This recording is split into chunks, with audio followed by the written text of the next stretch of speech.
Olá, seja bem-vindo ao LecCast, eu sou o Márcio Calai. No episódio de hoje nós vamos falar sobre lobby, é isso mesmo que você ouviu, lobby, relações institucionais e governamentais, enfim, vamos descobrir logo de início como chamar esta importante função que vem ganhando força cada vez mais nos últimos anos. E para me ajudar nessa tarefa importante, eu estou com Rodrigo Navarro, que é sócio da Consult Master e também presidente executivo da Abramat. Rodrigo, obrigado por estar com a gente hoje aqui no LecCast, cara, prazer te receber aqui. Obrigado, Márcio, pelo convite, é um prazer estar aqui com todos. Rodrigo, sem muitas voltas, cara, eu acho que a gente precisa começar por essa provocação inicial, né? Muita gente vê lobby como um problema, né? Essa expressão já foi utilizada de forma pejorativa por muito tempo e traz uma carga, muitas vezes, até de forma equivocada, na minha opinião, mas vou deixar para você essa tarefa. Lobby, RIG, Helgov, qual que seria a nomenclatura? São as mesmas coisas ou a gente pode tratar de forma diferente? O que você vê sobre isso? Olha, Márcio, esse é um ponto, digamos assim, histórico, né? Lobby tem sido associado a algo ilegal, né? Algo errado. Né? Muitas vezes você vê numa notícia, se alguém quer dizer que alguém fez alguma coisa errada no relacionamento entre o privado e o público, fala, o lobista fulano de tal está sendo acusado de lobby. Isso é muito comum, infelizmente. Mas o fato é que a nomenclatura em si, ela não é o mais importante. Né? O lobby é a palavra mais tradicional, a menorzinha, então você vai sempre ver isso na mídia. Quem conhece comunicação sabe que é um recurso utilizado, o lobby resume. E o lobby em si, ele é defesa de interesses, ele busca por influenciar o objetivo do privado perante o público. Agora, eu até já escrevi um artigo sobre isso, 10 mitos sobre a atividade de relações institucionais e governamentais, e uma delas é essa, você não pode usar lobby, tem que usar Helgov. E eu já ouvi, foi engraçado, porque eu já ouvi, não, peraí, Helgov não, porque Hel é inferno, Gov é governo do inferno, também não pode usar Helgov, tem que usar RIG. E o RIG, que significa Relações Institucionais e Governamentais, foi o termo, vamos dizer, oficial usado pelo Ministério do Trabalho e Emprego quando ele colocou essa atividade como uma das ocupações, né, que você tem lá descritos, com as competências e tudo. Só que RIG, né, tem que usar RIG, só que se você for no dicionário buscar o que é RIG em inglês, você vai ver que é algo de você, de forma artificial ou de forma errada, manobrar, né? Ludibriar. Então também tem esse nome, né? They rigged the elections. Na época lá do Trump falava the election was rigged. Né? Então também não pode usar rig. Eu já vi RI, e aí confunde com relações com investidores. Eu já vi também alguns cursos. Não, vamos ter um curso de RIGOV. Cara, então, assim, eu uso a nomenclatura que foi convencionado utilizar, que é RIG, né? Mas não tem problema nenhum de usar lobby. Né? Você pode usar, deve usar a palavra para representar essa atividade legítima, né? Constitucional, defesa de interesse, é importante. Então, nomenclatura, se fosse resolver, estava resolvido, era só mudar o nome. Né? Então, não é mais lobista, é o profissional de relações institucionais e governamentais, pronto, resolveu tudo. E não é assim, né? Não é só a nomenclatura.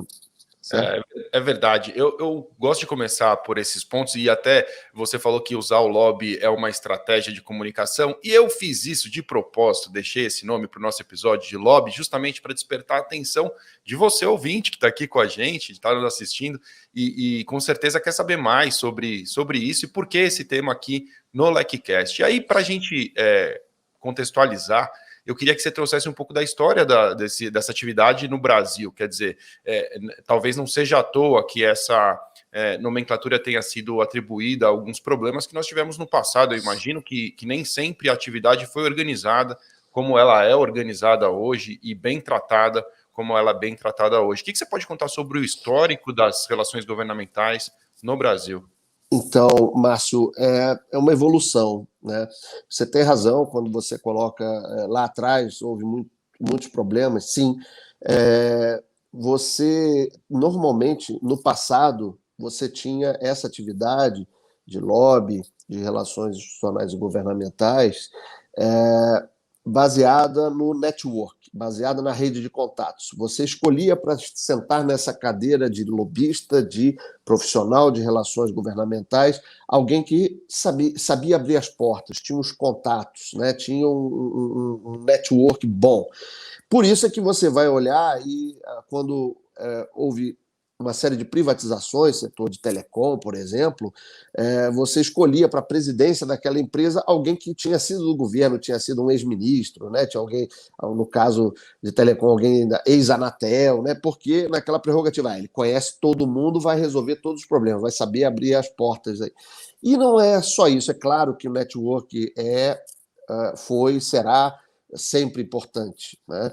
Mas não é mais o elemento único, né? O network veio se somar à experiência desse profissional. Então, todos nós estamos passando por uma baita de uma experiência que é a pandemia do Covid.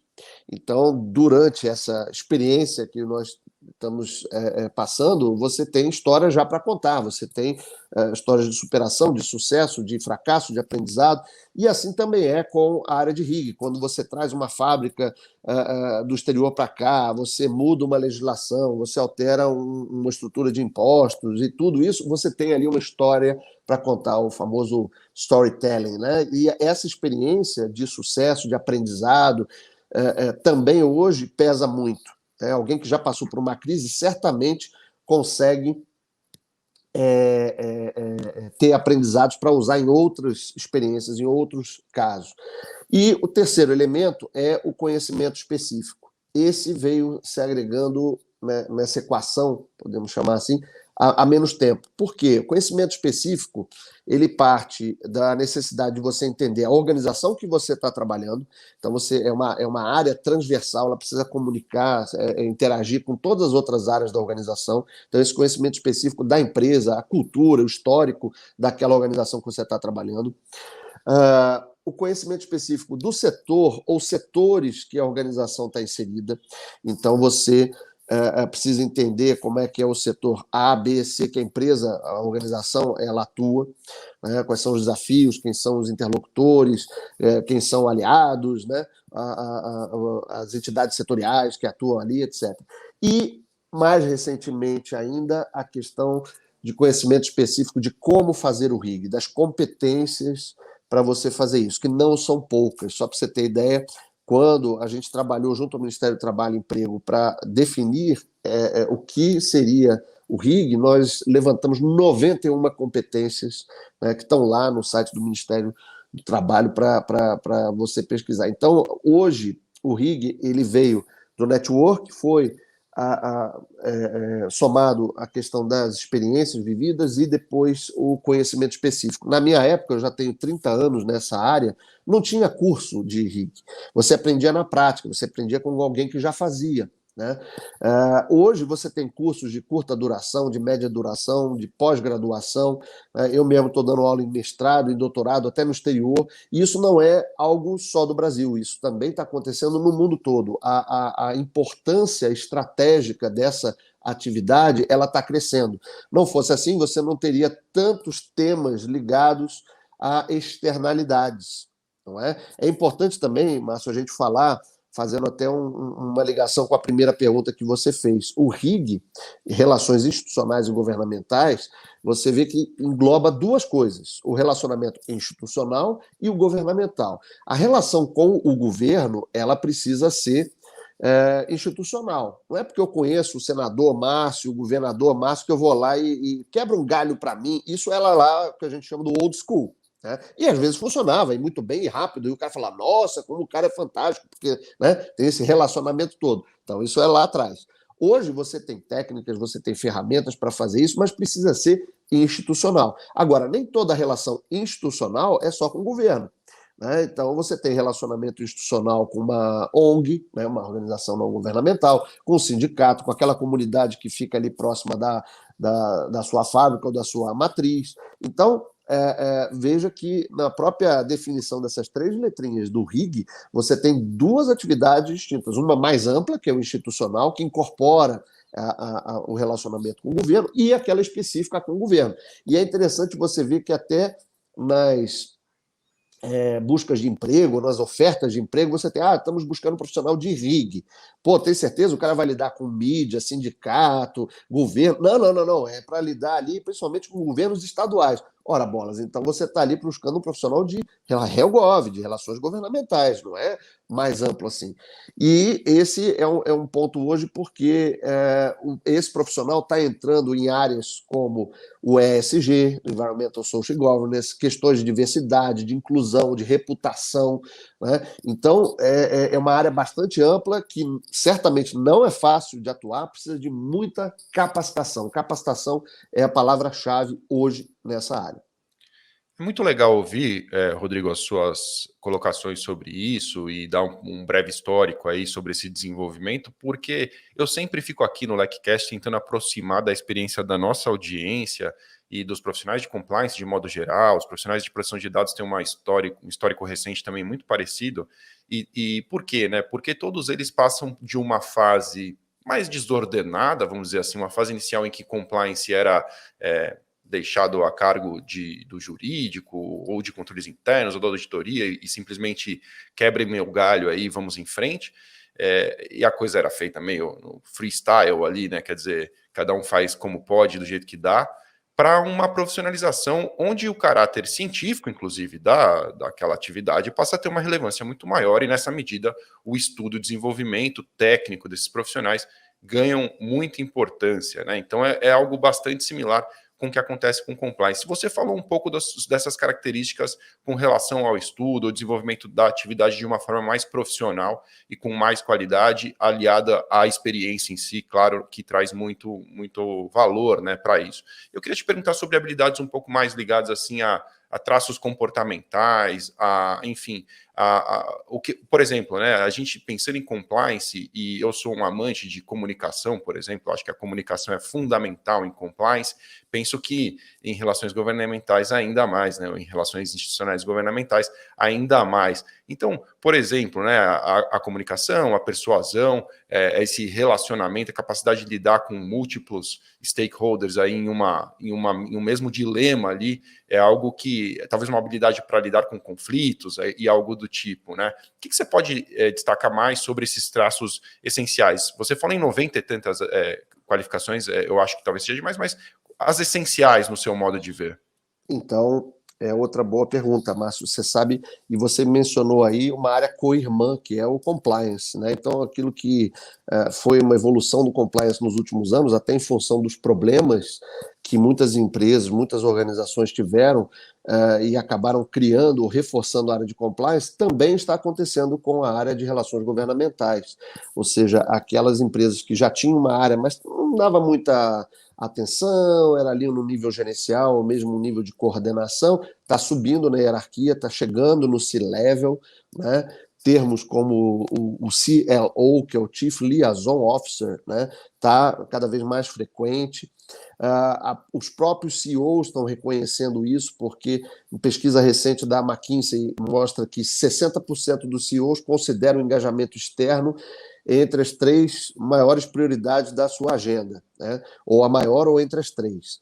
Só que só 7% deles diz que consegue frequentemente alinhar os interesses dos stakeholders, dos interlocutores e os interesses dos seus negócios. Então, sabe-se que é importante, mas mostra que não é tão fácil fazer assim. Então, por que não é tão fácil? Porque engloba uma série de competências, né? Eu falei daquelas 91 competências e quem quiser depois pode entrar lá no site do Ministério do Trabalho, procurar por essa atividade na classificação brasileira de ocupações e vai ver todas elas. Mas, em resumo, eu diria que tem muito lado estratégico, você precisa entender de estratégia. E aí a estratégia pode ser a estratégia institucional, ou seja, da empresa mesmo, da integração do seu negócio, pode ser uma estratégia setorial, você lidar com outras empresas para fechar um posicionamento do setor, até porque esse interlocutor governo, ele gosta, né, ele prefere de atender um pleito de um setor ao invés de uma empresa, uma organização. Então, só aí que temas eu vou levar do ponto de vista direto, institucional, que temas eu vou levar do ponto de vista setorial, costurar nas empresas do meu setor e até uma estratégia cross-setorial. Você está vendo agora aí discussões da reforma tributária que vai afetar todo mundo. Estão todos os setores se organizando, conversando para tentar levar uma proposta que seja melhor, né, para o todo. Né? Então, estratégia é um primeiro pilar fundamental. O segundo pilar que eu diria, dentre essas muitas competências, é a arte da negociação, a arte e a ciência da negociação. Tem que saber negociar. Né?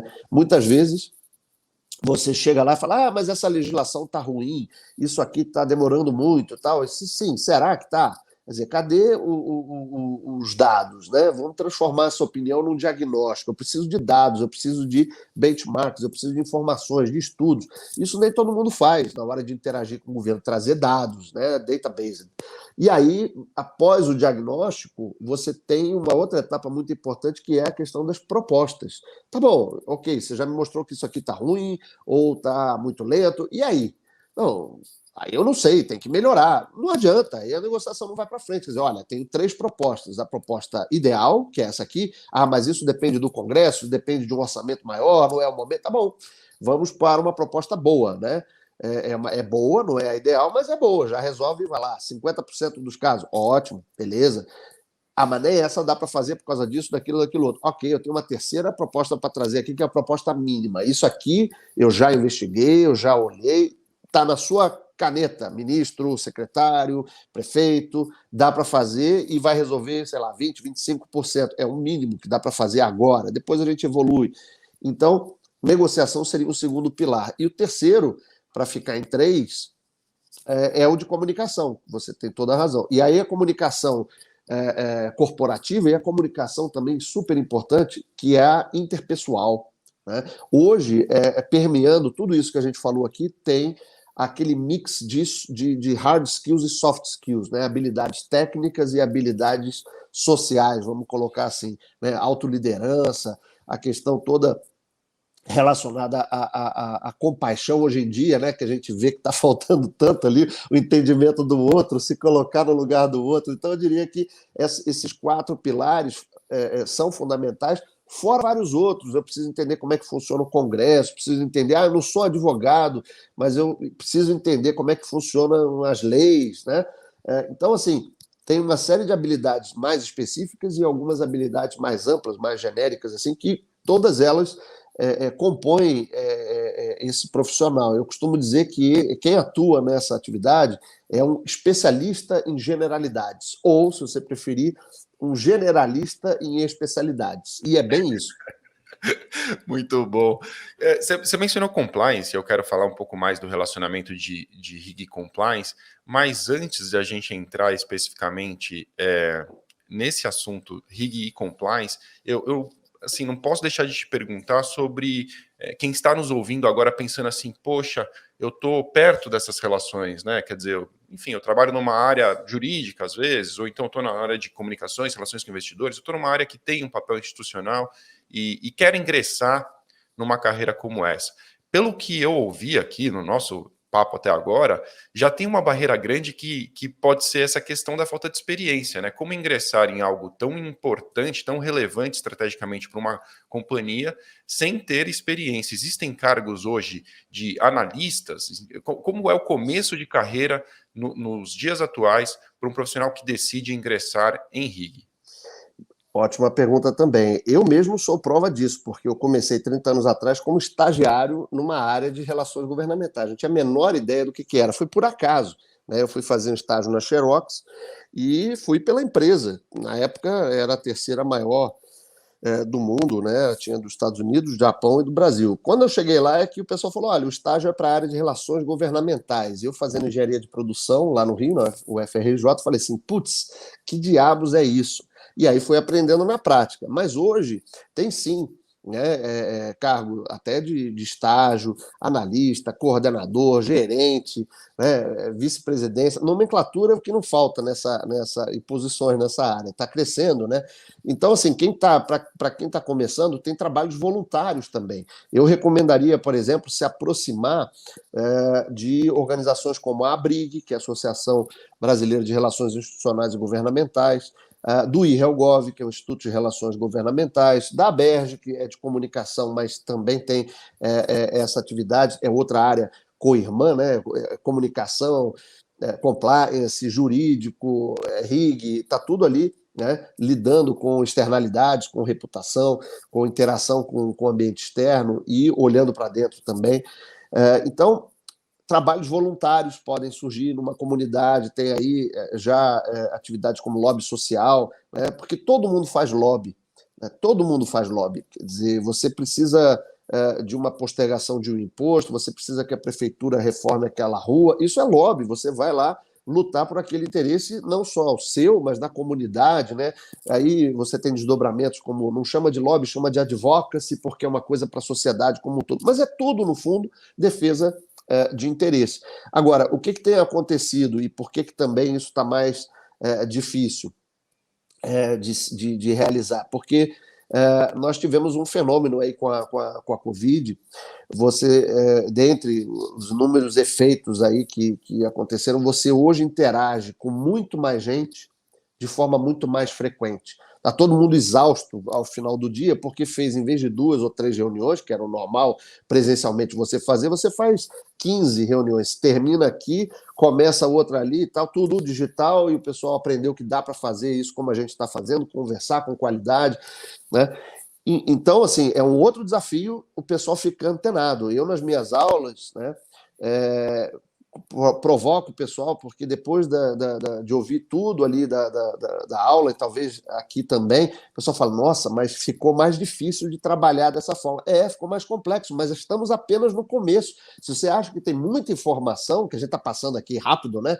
Muita informação, espera para ver, você vai ter muito mais informação daqui a pouco. Então, assim, hoje você tem acesso, né? E aí, voltando na questão das competências, no passado, eu me lembro que eu tinha que chegar cedo para pegar o diário oficial para ver se saiu alguma legislação importante. Isso era um trabalho de estagiário lá, né? Olha aí.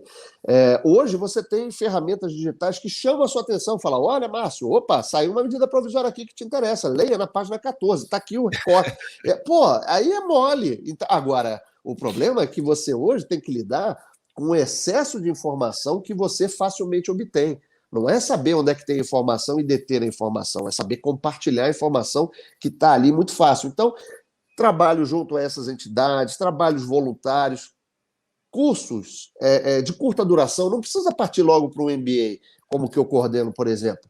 Né? Você pode fazer cursos ali, eu mesmo também ministro cursos de 8 horas, o cara sai dali, né, com uma visão legal do que ele precisa aprofundar. Óbvio, não vai esgotar o assunto em 8 horas, nem nas 18 disciplinas de um MBA. Você vai ter que ter um aprendizado constante. Agora tem um termo bonito que é o lifelong learning, né? É isso aí.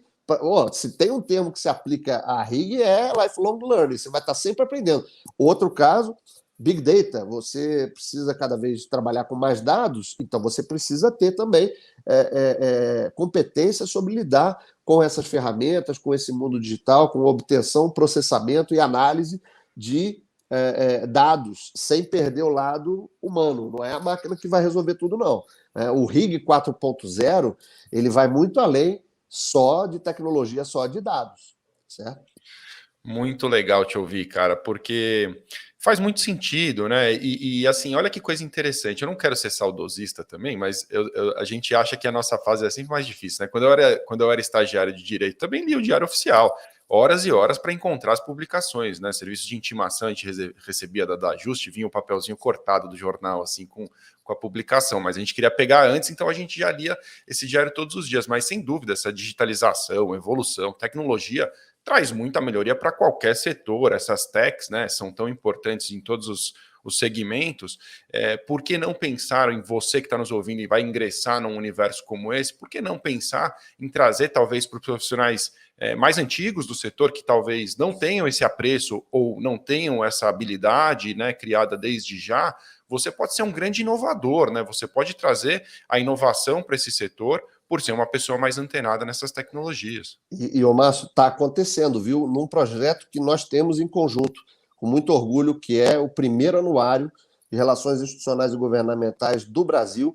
Veja só, lançamos isso juntos, né? A Consult Master, a LEC e a Victory Partners, em 2019, idealizou isso, pegou o apoio da Brig do IRELGOV, e desde 2019 temos aí um anuário, um quem é quem. Aliás, deixo aqui o nome, né? Anuário Origem, né? Importante. Isso. Quem não conhece, a gente tem também essa coisa de achar que as pessoas vão saber do que a gente está falando aqui, e muita gente não conhece. Anuarioorigem.com.br, você vai ter todas as informações sobre esse grande projeto. Mas diga, que mais você pode contar? Então, ali no Origem foi a primeira vez que você começou a compilar dados, porque a participação no Origem das lideranças de RIG é gratuita, mas você tem que preencher uma pesquisa. E com base nesses dados, a gente começou a ver que você estava falando de atração de jovens, está acontecendo e muito, né? Jovens indo para essa área, tá certo? E uma das razões também é o jovem, o millennial, né, geração X, Z, Y, eu já sei em qual que está agora, mas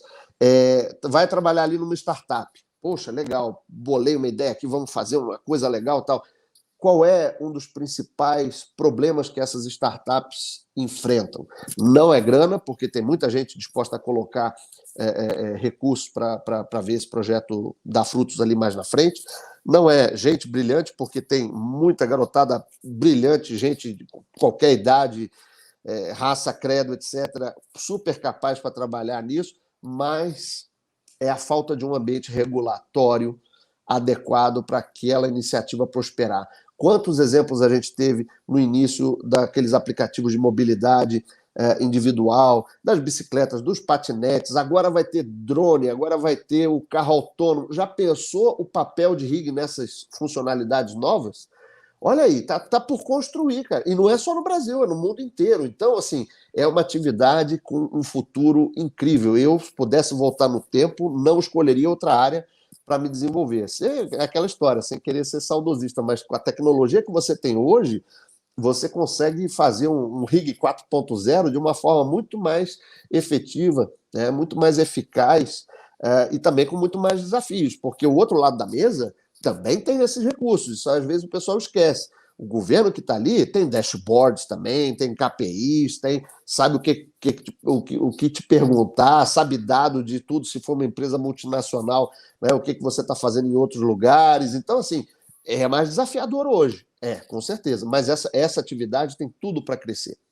Se fosse fácil, todo mundo faria. É importante que seja difícil mesmo, mas ouvir você falar, Rodrigo, é muito legal e não me parece saudosismo nessa medida, porque quando você diz que não escolheria outra atividade, mostra sua paixão por essa atividade que você desenvolve e que fica claro para todo mundo que está ao seu lado, ou mesmo te ouvindo aqui, isso é muito bacana, porque transmite para o jovem, para quem está pensando em ingressar, que é realmente uma atividade apaixonante, que vale esse esforço e que tem muita coisa boa para desenvolver em relações institucionais e governamentais. Eu falei que eu ia te perguntar de compliance, nosso tempo está voando aqui, mas eu não quero deixar de te perguntar de uma maneira um pouco diferente, né? Não vou entrar em detalhes de compliance aqui, a gente tem muitos episódios já sobre isso, mas eu gosto de trazer a visão das outras áreas sobre compliance. E aí eu vou te pedir para ser absolutamente transparente se você tiver que contar alguma história, se você tiver algum caso. As pessoas adoram histórias, né? Mas por que eu estou falando isso? Né? Agora que eu estou me relacionando muito mais até por conta do Honorário Origem, né, com o público de relações institucionais e governamentais, eu tenho que ouvir muitas vezes: o compliance é o chato, é o prevenção a vendas, enfim, vem sempre alguma coisa para dizer que compliance faz um papel de fiscalização e pode atrapalhar de certa forma. Mais do que repetir isso, que não me parece preciso, o que eu queria saber de você é o que você espera de um profissional de compliance que possa verdadeiramente ajudar o profissional de RIG a trabalhar, porque, na minha visão, o profissional de compliance é um grande parceiro das áreas, ele tem que educar, ele tem que criar cultura, ele tem que desenvolver um pensamento e mudar a forma com a qual aquela empresa, aquela companhia faz os seus negócios. Então, ele tem esse papel. Mas o que esperar? Olhando de RIG para compliance, que você gostaria de dizer aos profissionais de compliance? Atuem de qual maneira para nos ajudar a desempenhar a nossa função?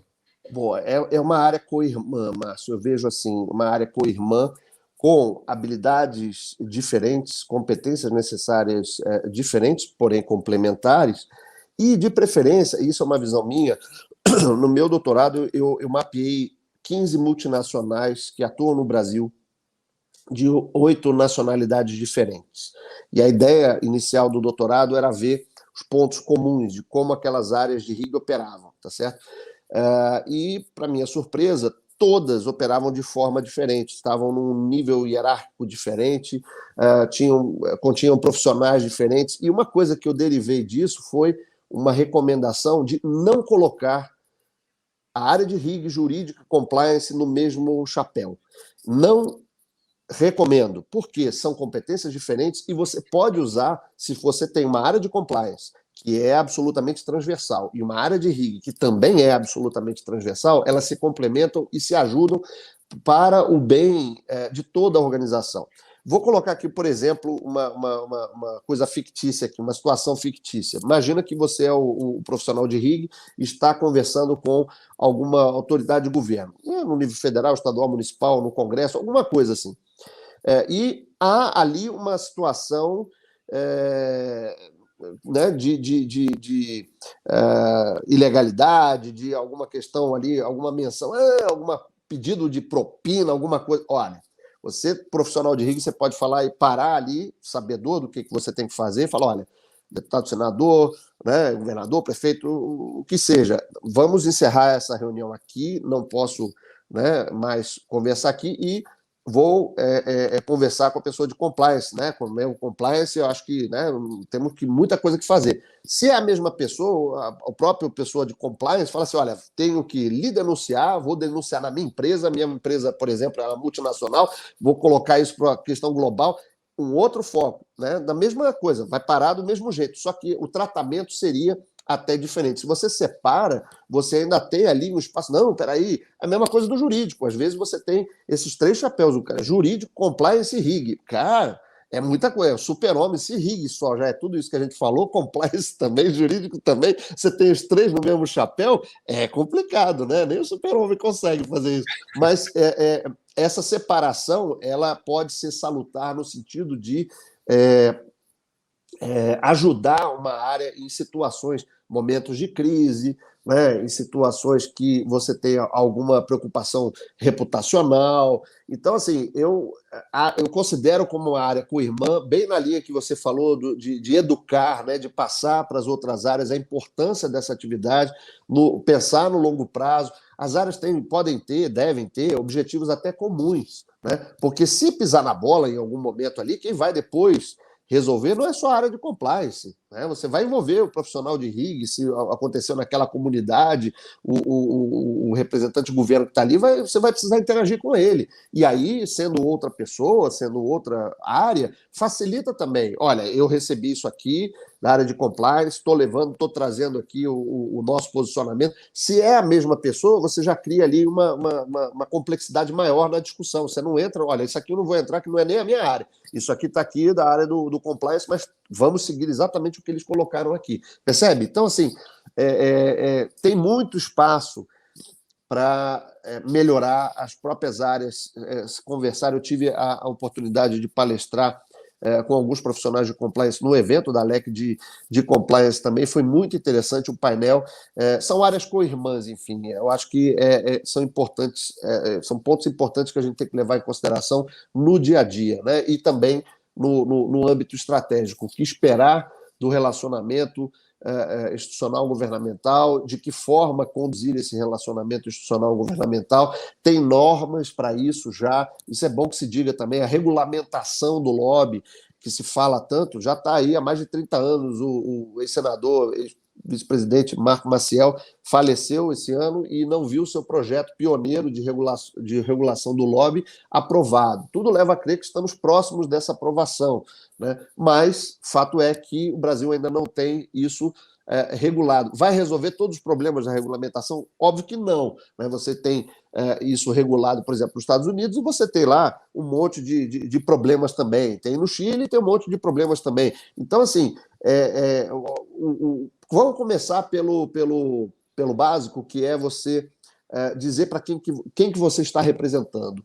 Né? Eu estou representando a LEC, eu estou representando a Consult Master, eu estou representando a empresa A, B ou C. Isso aí é o principal, né? É o ponto inicial. Resolve tudo? Claro que não, mas resolve, porque eu já ouvi de pessoas que atuam nessa área, tem que entrar e sair como um ninja, eu não falo para quem que eu estou trabalhando. Isso aí é aquela old school que a gente falou lá no início, não cabe mais isso.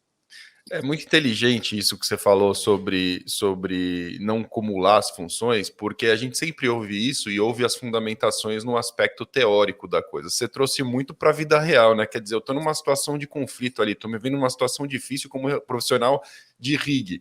Eu vou falar, peraí que eu vou conversar comigo mesmo ali no banheiro e volto daqui a pouco para ter um profissional de compliance que mora dentro de mim e volto aqui. Não tem, você fica desamparado em algumas situações práticas. Eu gostei. Não tem troca, você vai trocar consigo mesmo? Não dá. Você vai trocar. Vamos conversar aqui, Márcio. Você é o cara de compliance, eu sou o cara de rig. Vamos trocar uma ideia aqui. Né? Chama o cara do jurídico, olha aí, você tem 3 cabeças pensando, olha aí. Aí você vai conseguir um caminho melhor, com certeza.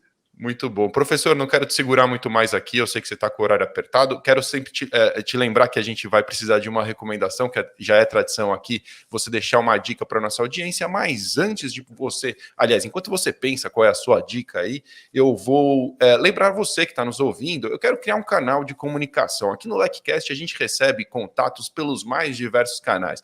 Pessoas nos procuram por e-mail, nas mídias sociais, por todos os lados. Eu queria criar um canal de comunicação oficial, até para agradecer a você que nos escuta, que tem pedido novos episódios. Vamos estabelecer que o canal será o Instagram da LEC. Então, se você acessar o @lec_news, você vai encontrar o Instagram da LEC. Você pode mandar mensagens por lá e eu vou receber todas essas mensagens. Quero saber o que mais você quer ouvir aqui no LecCast. Se você ficou com alguma dúvida de algum episódio que a gente possa esclarecer, vai ser um prazer conversar com você por lá. Rodrigo, o que você pode deixar de dica para a gente encerrar nosso episódio?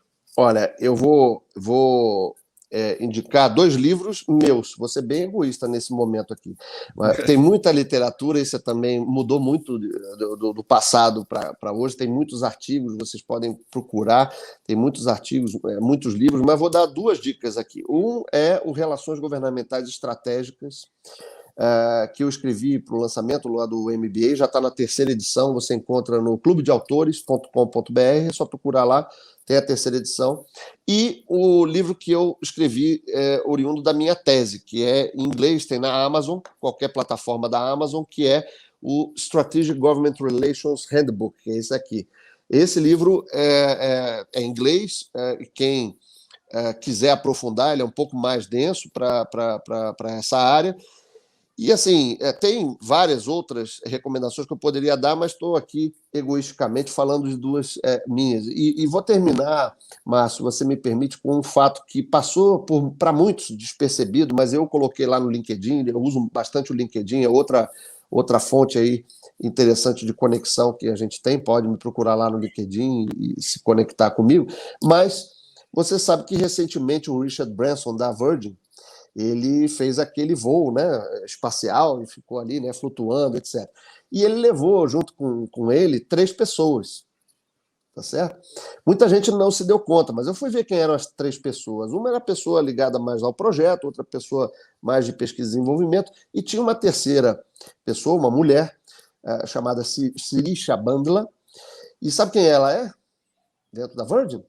A vice-presidente de relações governamentais da Virgin. Então, eu sinto muito para os advogados, para os engenheiros como eu, entendeu? Para o pessoal de marketing, de vendas, etc. Mas o profissional de rig chegou ao espaço primeiro, foi junto lá com o CEO, além do Richard Branson ter sido o primeiro CEO, né, que foi para o espaço, já temos também profissionais de relações governamentais no espaço. Chegamos primeiro, até no espaço a gente já está, Márcio. É isso, meu querido.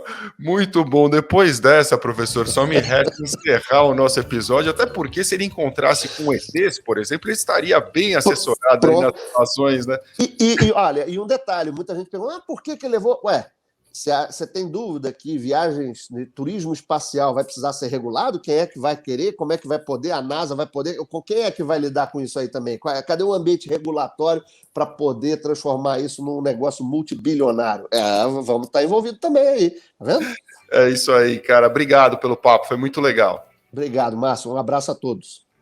Um abraço a todos, ficamos assim. Se você quiser saber mais sobre compliance, relações governamentais, proteção de dados, você pode acessar o site da LEC, em lec.com.br.